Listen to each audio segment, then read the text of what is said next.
ऐसे 5 लोग कभी अपने नहीं होते, चाहे हालांकि तुम इनके साथ में कितने भी बड़े उपकार क्यों ना कर दो।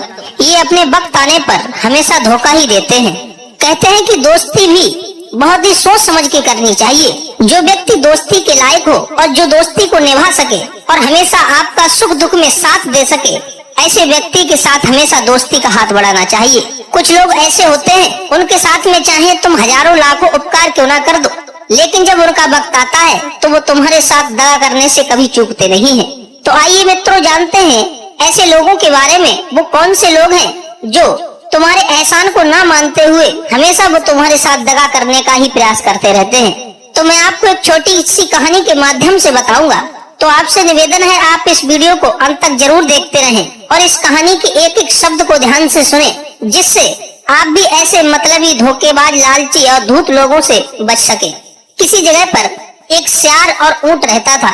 वो रहते तो दोनों साथ साथ थे, लेकिन उनके अंदर एक दूसरे के प्रति चाहत नहीं थी। वो हमेशा एक दूसरे के लिए अपना सगा मित्र या घनिष्ठ नहीं मानते थे।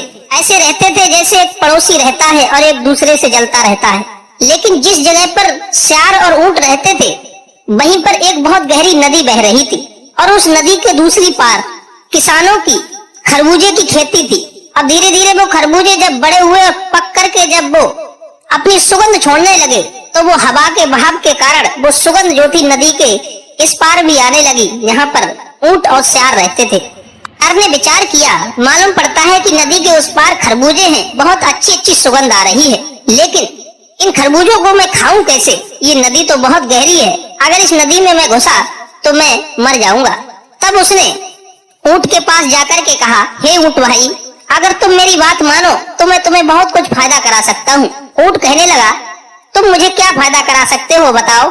तब सियार कहता है, देखो भाई, नदी के उस पार से बहुत अच्छी सुगंध आ रही है खरबूजों की, और तुम मुझे अपनी पीठ पर बिठा करके नदी के उस पार ले चलो तो मैं तुम्हें बहुत मीठे मीठे स्वादिष्ट खरबूजे खिलाऊंगा। क्योंकि तुम जानते ही हो मैं एक छोटा प्राणी हूँ और नदी में घुसते ही डूब जाऊंगा और मेरी मृत्यु हो जाएगी, इसलिए तुम मुझे अपने पीठ पर बिठा लो। खरबूजों की बात सुनते ही ऊंट भी उसकी बात को मान गया। कहते हैं कि लालची व्यक्ति को थोड़ा सा लालच अगर दिख जाए तो वो बिन विचारे बिन सोचे ही उस तरफ कदम बढ़ा देता है, हालांकि चाहे उसे आगे चल करके कितनी भी बड़ी मुसीबत का सामना क्यों ना करना पड़े। कहते हैं कि लालच ही इंसान को कभी कभी बहुत बड़ी मुसीबत में डाल देता है। ऊंट ने विचार नहीं किया और उसके साथ चलने के लिए राजी हो गया।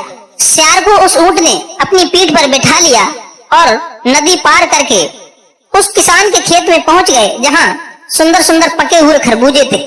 वहां जाकर के दोनों खरबूजे खाने लगे, लेकिन सियार जो था वो छोटा जीव था, इसलिए 2-4 खरबूजे खाने के बाद ही उसका पेट भर गया। लेकिन ऊंट जो